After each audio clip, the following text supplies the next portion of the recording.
고아의 아버지로 유명한 조지 물러 목사님이 본래는 독일 사람이었습니다. 그런데 그는 선교사가 되기 위해서 영국으로 건너가서 영어 공부를 하고 있을 때였습니다. 그 당시 영국은 농경시대에서 산업사회로 전환되는 시기여서 거리에는 많은 고아들과 노숙자들이 넘쳐났습니다. 하루는 조지 물러가 성경을 읽다가 시편에서 갑자기 눈이 멈췄어요. 하나님이 고아의 아버지시라고? 그러면 저 불쌍한 고아를 하나님이 아버지 되시는 하나님이 친히 먹이시겠네, 입히시겠네, 그런 생각이 들었어요. 그래서 하나님이 고아의 아버지시면 하나님이 다 책임지실 테고 그러면 나는 고아들의 총무를 하면 되겠다. 그래서 고아원을 이제 시작하게 되었습니다. 그는 선교사의 길을 바꾸어서 우회해서 고아들을 돌보기 시작했는데 그 결과 영국 브리스톨에서 가장 큰 고아원을, 역사상 가장 큰 고아원을 세우고 무려 2,000여 명이나 되는 고아들을 보살폈습니다. 그리고 그 아이들이 성장하면 결혼도 시키고 그 아이들을 온갖 것으로 돌보았습니다. 그는 성경을 읽다가 감동받은 그 은혜로 런던 거리를 방황하던 수많은 고아들을 정성으로 섬기고 보살피게 되었습니다. 그렇습니다. 성경에는 수많은 곳에서 나그네와 고아들과 가난한 자들과 과부를 섬기라는 말씀들을 하고 있습니다. 오늘 본문에서도 하나님을 사랑하되 내 목숨을 다하고 뜻을 다하고 힘을 다하여 사랑하되 하나님 사랑하는 거고 똑같이 내 이웃을 내 자신같이 사랑하라고 말씀하세요. 우리 본문 한번 같이 읽어요. 시작.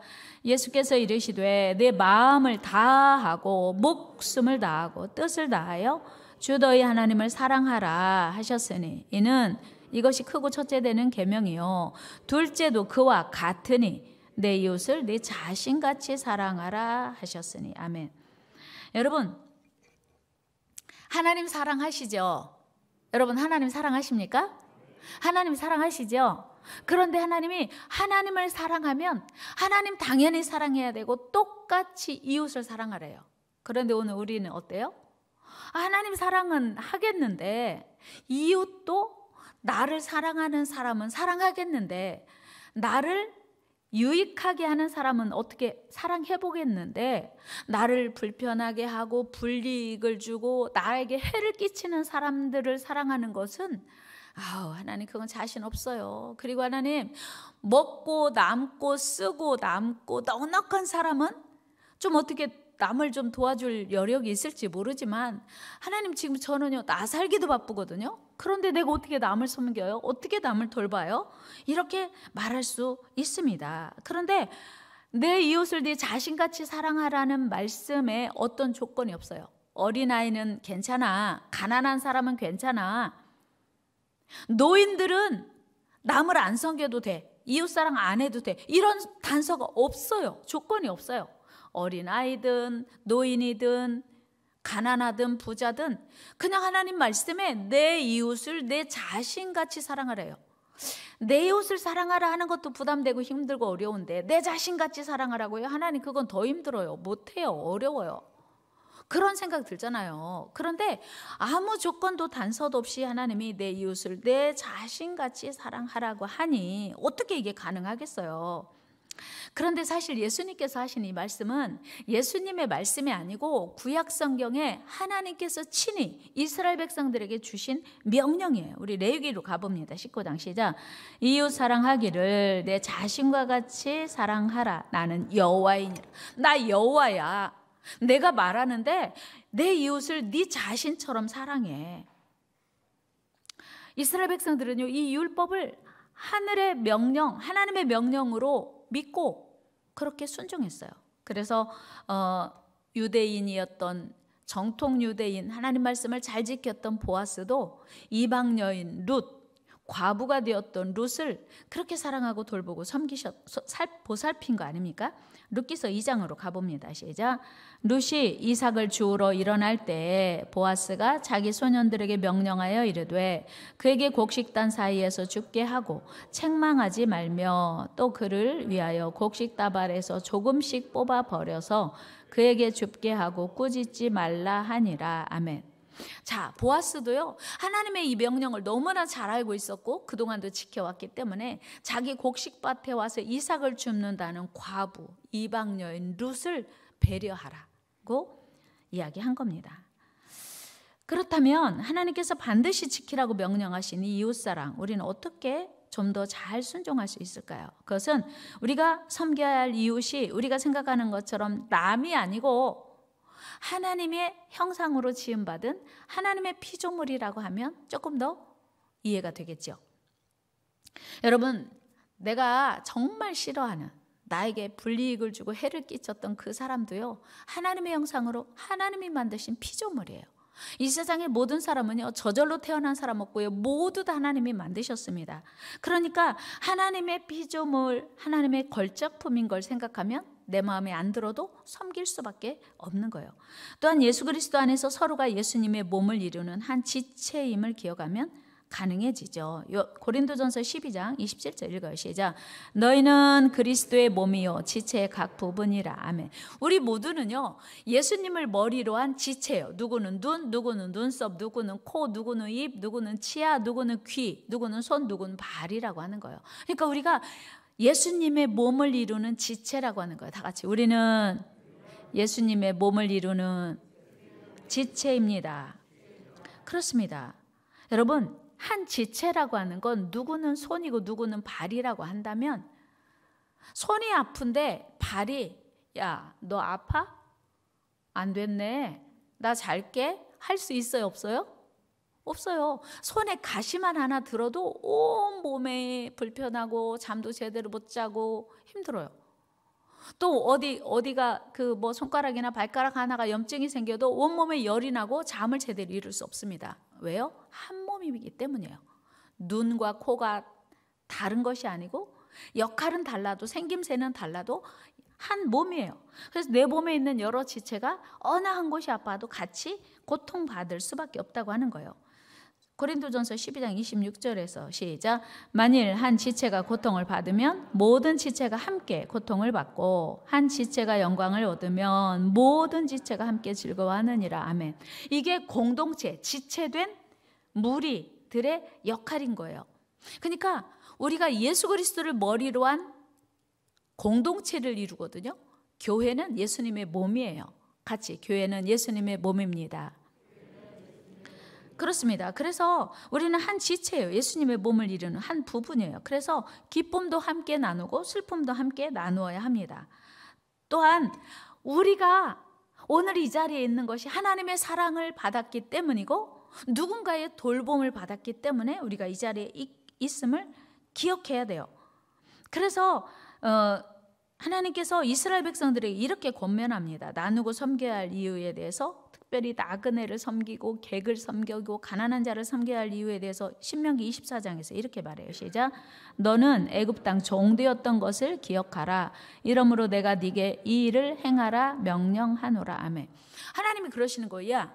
이스라엘 백성들, 너희들이 원래 신분이 뭐였지? 너희들 원래 애굽에서 종이었어. 노예였잖아. 내가 그런데 해방시켜줘서 자유인이 되었지. 이거 얼마 안 되었다? 잊어버리면 안 된다. 그래서 너희가 애굽에서 종이었던 것처럼 너희가 애굽에서 나그네였던 것처럼 나그네를 섬기고 종을 함부로 하면 안 돼. 그렇게 하나님께서 말씀하신 거예요. 그렇습니다. 우리는 하나님의 은혜와 사랑이 아니면 결코 자유인이 될 수 없는 죄인이었어요. 죄 가운데서 우리는 아무도 해방받을 수 없었습니다. 또한 오늘 내가 당연하게 누리는 모든 은혜는 결코 누릴 수 없었을 것입니다. 그러므로 우리는 은혜 갚는 마음으로, 은혜 입은 자가 빚진 자의 마음으로 우리는 하나님도 사랑하고 이웃을 사랑해야 돼요. 요한일서 4장 말씀 읽어요. 시작. 사랑하는 자들아, 하나님이 이같이 우리를 사랑하셨은즉 우리도 서로 사랑하는 것이 마땅하도다. 우리는 종종 그런 얘기 들어요. 교회 다니는 사람들이 왜 그래? 그런 얘기 들어봐요, 안 들어봐요? 교회 다니는 사람들도 그래? 그런 얘기 듣잖아요. 여러분 이런 얘기 들어봤어요? 절에 다니는 사람이 왜 그래? 들어봤어요, 안 들어봤어요? 안 들어봤어요. 그러니까 절에 다니는 사람들, 다른 종교를 섬기거나 이단을 섬기는 사람들에게 그 높은 수준의 기대가 없어요. 그런데 유독 기독교인들에게만은 높은 기대가 있어요. 예수 믿는 사람들이 왜 그래? 예수 믿는 사람들도 그래? 이런 얘기하는 건 그만큼 기대가 크다 그 말이에요.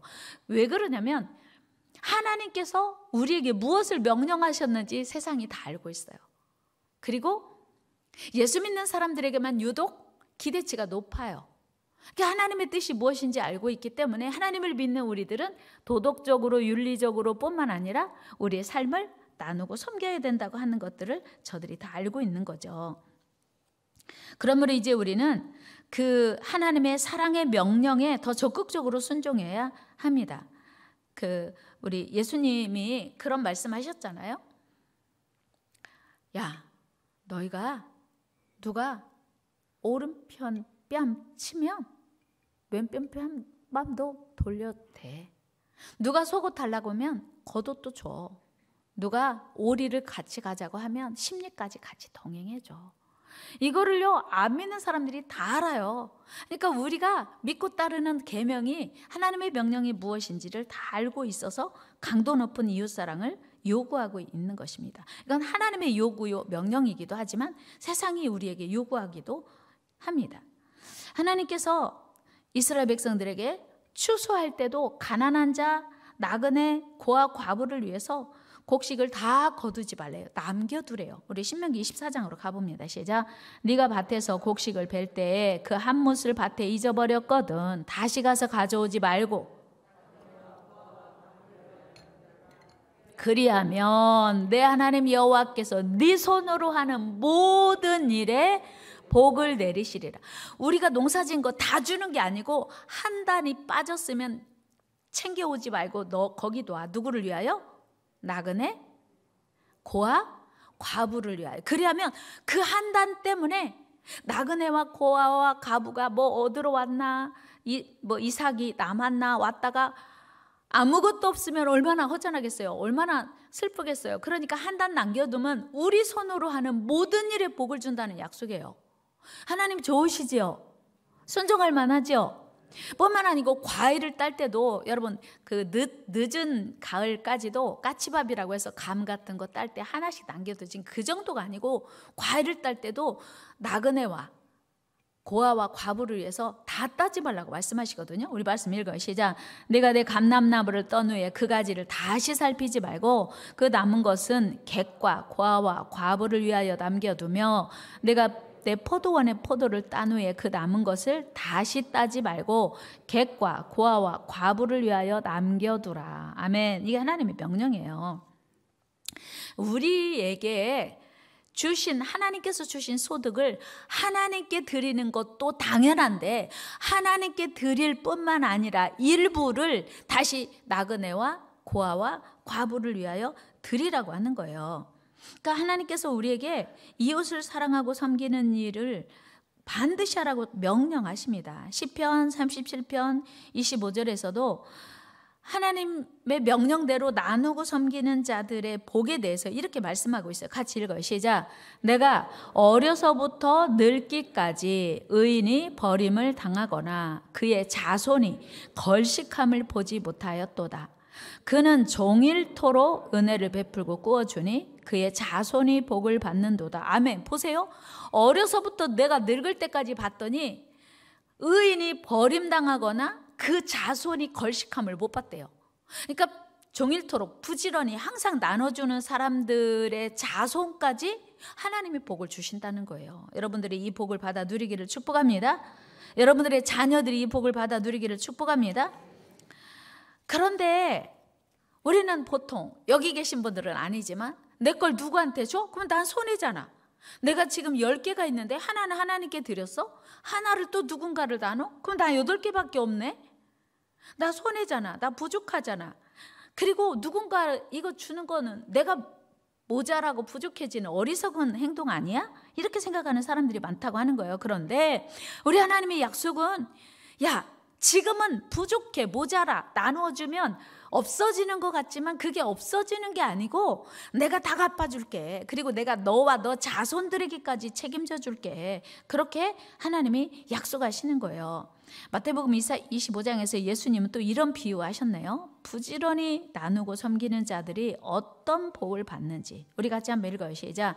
내가 줄일 때 너희가 먹을 것을 주었고 목마를 때 마시게 하였고 나그네 되었을 때 영접하였고. 예수님이 많은 사람들을 모아놓고요, 오른편과 왼편으로 나눠놨어요. 그리고 오른편에 있는 사람들에게 말씀하시는 거예요. 얘들아 고마워. 너희가 내가 배고플 때 먹을 것 줘서, 목마를 때 물 줘서 고마워. 내가 옥에 갇혔을 때 돌아봤지. 병들었을 때 나를 보살펴줘서 너무 고마워. 그러니까 오른편에 있는 사람들이 언제 우리가 주님이 배고플 때 밥 드렸어요? 주님이 언제 목마르셨어요? 언제 헐벗고 굶주리고 언제 감옥에 갇히셨어요? 저 그런 적 없어요. 섬긴 적 없어요. 그랬더니 예수님 뭐라고 말씀하세요? 우리 같이 말씀 37절부터 9절까지 읽어볼까요? 시작. 이에 의인들이 대답하여 이르되 주여 우리가 어느 때 주께서 줄이신 것을 보고 음식을 대접하였으며 목마르신 것을 보고 마시게 하였나이까? 어느 때 나그네 되신 것을 보고 어느 때 병드신 것이나 옥에 갇히신 것을 보고 가서 배웠나이까? 우리 한 적 없어요. 주님 착각하시는 것 같아요. 이렇게 했더니 예수님 뭐라고 말씀하셨어요? 40절 읽어요. 시작. 임금이 대답하여 이르시되 내가 진실로 너희에게 이르노니 너희가 여기 내 형제 중에 지극히 작은 자 하나에게 한 것이 곧 내게 한 것이니라 하시고. 네 옆에 있는 그 가난한 사람, 보잘것없는 사람, 아무도 눈여기지 않는 그 하찮은 것처럼 여겨지는 그 사람을 돌본 것이 바로 날 섬긴 거야 말씀하십니다. 40절 말씀 읽었던가요? 그런데 반대로 왼편에 있는 자들에게는 우리 주님께서 심히 책망하세요. 41절 말씀 읽어요. 시작. 또 왼편에 있는 자들에게 이르시되 저주를 받은 자들아 나를 떠나 마귀와 그 사자들을 위하여 예비된 영원한 불에 들어. 왼편에 있는 사람들에게는 저주를 받은 자들아 영원한 불에 들어가래요. 그러니까 그 사람들이 당황해가지고 왜요? 왜 우리는 무슨 기준으로, 어떤 기준으로 우리 저주받아야 돼요? 영원한 불에 들어가야 돼요? 그랬더니 너희들은 내가 배고플 때 먹을 거 안 줬어. 내가 목마를 때 물도 안 줬어. 내가 헐벗었을 때, 내가 감옥에 갇혔을 때, 병들었을 때 돌보지 않았다. 그렇게 말해요. 44절 같이 한번 읽어요. 시작.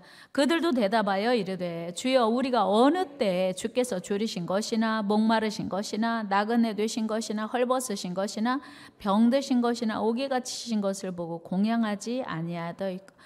주님이 계셨으면 당연히 돌봤지요. 당연히 섬겼지요. 당연히 우리가 공양했지요. 그랬더니 임금이 똑같이 말씀하세요. 45절 같이 읽어 시작. 이에 임금이 대답하여 이르시되 내가 진실로 너에게 이르노니 이 지극히 작은 자 하나에게 하지 아니한 것이 곧 내게 하지 아니한 것이니라 하시리니. 아멘. 어떤 분이요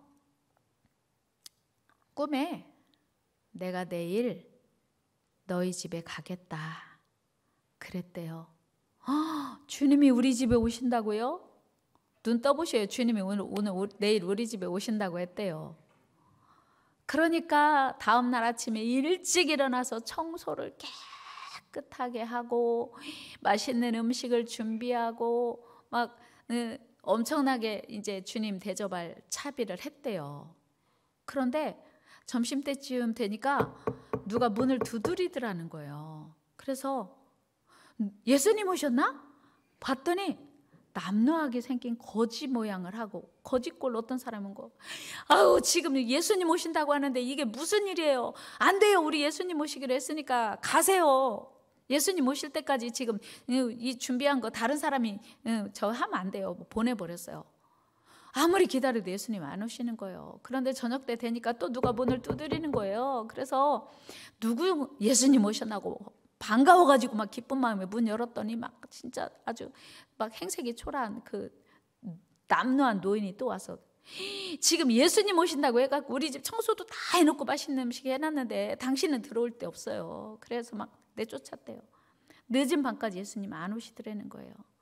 그래가지고 실망을 해가지고 예수님 오신다더니 왜 예수님 안 오시고 내가 맛있는 음식 해놓고 지금 나도 안 먹고 기다리고 있는데. 근데 그날 밤에 꿈에 예수님이 나타나셨대요. 예수님 왜 안 오셨어요? 그랬더니 내가 오늘 너희 집에 갔는데 네가 나를 쫓아냈어. 예수님이 언제 오셨다고요? 예수님 우리 집에 오신 적 없잖아요. 너희 집에 낮에 찾아갔던 그 가난하고 초라하고 남루한 행색을 한 그 사람들이 바로 예수님이었어 라고 이야기하더라고 하는 거예요. 여러분, 여기서 우리는 분명한 진리를 깨닫게 돼요. 우리가 하나님을 사랑한다고 오늘도 고백하고 자신 있게 대답할 수 있지만, 그러나 정말 예수님 사랑한다면요, 이웃을 사랑해야 돼요. 조건 없이. 예수님 사랑한다면 정말 오늘도 나의 도움을 필요로 하는 사람들에게 아낌없이 줄 수 있어야 돼요. 근데 참 그게 쉽지 않아요. 어려워요. 오늘 아침에 제가 잠깐 뉴스 보니까 그 옛날에 청량리 588이라고 하는 곳, 그 옛날에는 그곳이 사창가였대요. 그래서 거기서 최일도 목사님이 이제 밥퍼 운동을 시작했어요. 그래서 노숙자들에게 밥을 주기 시작하는데 지금도 매일 밥을 준대요. 어떤 82살 먹은 노인을 인터뷰했는데 여기서 밥을 낮에 얻어 먹고 그리고 얻어간 밥으로 저녁에 라면에다가 그 밥을 말아 먹는다 하는데, 그 동네 사람들이 민원을 제기한 거예요. 그 다일 공동체에서 밥퍼 나눔 운동하는 다일 공동체에서 불법 건축물이 최근 지어지고 있는데 철거하라고. 왜 그런 줄 아세요?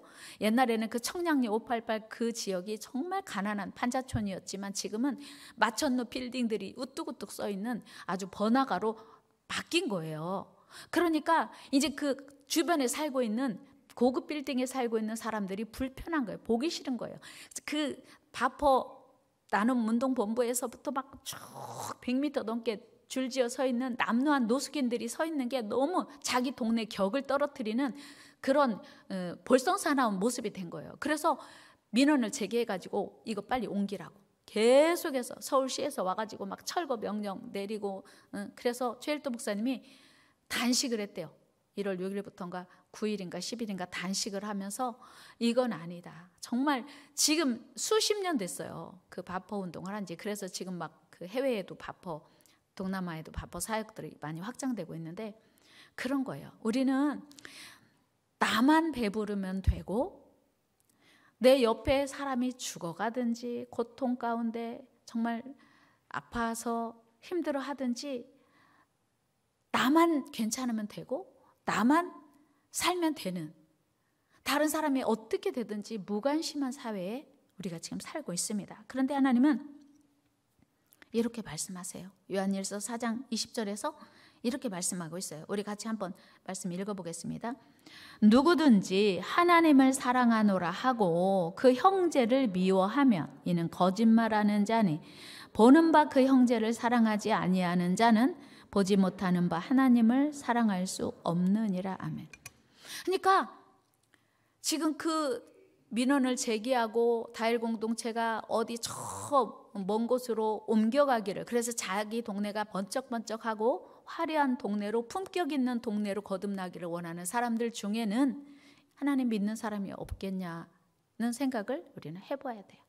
나의 유익과 나의 만족을 위해서, 나의 품격 유지를 위해서 정말 필요한, 그 지역에 정말 필요한 그 많은 노숙인들이 그 한 끼로 연명을 해가고 있다고 하는데도 불구하고 우리 동네가 지저분해지고 그리고 우리 동네가 격이 떨어지고 땅값이 이제 평가절하되는 것을 우려해서 이 공동체가 다른 지역으로 이주해 가기를 원한다면, 그러나 정말 하나님 사랑이 거짓말이라고 하는 거예요. 그러니까 하나님 사랑한다고 말하는 사람들이 이웃 사랑에 무관심하면 하나님 사랑 거짓말이라고 하는 거예요. 왜요? 하나님의 뜻이 나그네와 고아와 과부를 돌보는 거고 섬기는 것이기 때문이에요. 그래서 우리는 하나님을 사랑한다면 연약한 형제를 사랑하고 섬겨야 합니다. 그렇지 않으면 하나님 말씀에 불순종하는 거예요. 하나님 말씀 불순종하는 건 죄라는 얘기를, 죄와 동의어라는 것도 우리는 인정해야 합니다.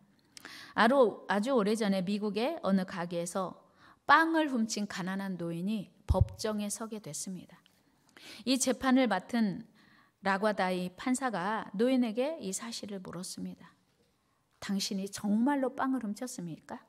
그러자 노인은 눈물을 흘리며 말했습니다. 예, 제가 빵을 훔쳤습니다. 죄송합니다. 정말 죄송합니다. 한 번만 용서해 주세요. 저는 그날 사흘을 굶었고 제 눈에는 먹을 것밖에 보이지 않았습니다. 아무것도 보이지 않고 오직 먹고 싶은 생각뿐이었습니다. 이야기를 들은 라과디아 판사가 근엄한 표정으로 판결을 내렸습니다. 당신의 절도 행위로 벌금 $10를 선언합니다. 그리고 그 벌금은 제가 대신 내겠습니다. 라과디아 재판관은 지갑에서 돈을 꺼냈습니다. 그리고 재판정을 향해 말했습니다. 이 돈은 그동안 내가 너무 좋은 음식을 마음껏 먹으면서도 가난한 이웃에 대해 무관심한 죄에 대한 벌금입니다. 여러분들도 자신은 무엇이든 많이 먹으면서도 가난한 사람에 대해 무관심한 죄에 대한 벌금을 내고 싶다면 여기 모자에 당신의 돈을 담으십시오. 그 말을 들은 재판정에 모인 수많은 사람들은 즉석에서 벌금들을 내기 시작했습니다. 라과디아 판사는 모아진 벌금들을 모자에 수북히 쌓인 그 벌금을 정리해서 노인에게 주며 말했습니다. 이것은 우리가 그동안 당신을 보살피지 못한 것에 대한 우리 모두의 벌금입니다. 그러자 노인은 울먹이며 말했습니다. 이제부터 작은 일부터 시작하겠습니다. 앞으로 절대로 다른 사람의 물건을 훔치지 않겠습니다. 이 라과디아 명판결은 시민들에게 알려지기 시작했습니다. 그리고 그는 후에 뉴욕의 시장으로 당선되었습니다. 이 아름다운 모습이 바로 오늘 우리 하나님께서 우리 모두에게 원하시는 모습입니다. 여러분, 우리가 하나님을 사랑한다고 하면 이웃사랑이 똑같아요. 오늘 본문에서 하나님을 사랑하되 마음을 다하고 뜻을 다하고 목숨을 다하여 사랑하라. 첫째는 하나님 사랑하는 거, 둘째는 그와 같으니 같은 수준으로 같은 강도로 섬기라고 하나님은 말씀하고 있어요. 이게 하나님의 뜻이라고 하는 거예요. 우리가 나만을 위해서 사는 것이 하나님의 뜻이 아님을 우리는 다시 한번 기억해야 합니다. 우리가 명절을 앞두고 1년에 2번이라도 사랑의 쌀 나누게 하는 이유는 너무 적다고 누군가를 주는 게 주저되고 너무 약하다고 이것도 되나 하는 생각에 우리가 마땅히 나눠야 할 순간마다 놓친 적이 참 많아서 우리는 함께 이 일을 하려고 합니다. 이웃사랑하고 섬기는 거 당연한 우리의 의무요 사명입니다. 이제 우리는 지극히 외롭고 괴롭고 소외된 이웃을 적극적으로 사랑하며 섬겨야 합니다. 이 모든 일에 우리가 앞장서게 되기를 바랍니다. 그때 하나님은 나와 내 자손을 대대로 축복하심하고 약속하셨어요. 그 약속이 아니어도 우리는 하나님의 명령에 순종해야 할 텐데 하나님이 우리를 책임지신다고 약속하셨으니 기쁘게 순종하는 저와 여러분 되기를 주의 이름으로 축원합니다. 하나님 감사합니다. 우리의 연약함이 나도 힘들어서 나도 너무 어려워서 나 살기도 바빠서 다른 사람 돌보지 못했음을 용서하여 주옵소서. 하나님 이 명절을 앞두고 저희들 우리의 도움이 필요한 누군가를 사랑하며 섬기는 일에 앞장서는 우리 복된 삶을 살겠습니다. 하나님 도와주시고 주님의 기쁨 되게 하여 주옵소서. 예수님의 이름으로 기도드리옵나이다. 아멘. 우리 해같이 빛나리 찬양하면서 준비하신 예물 하나님께 올려드리겠습니다.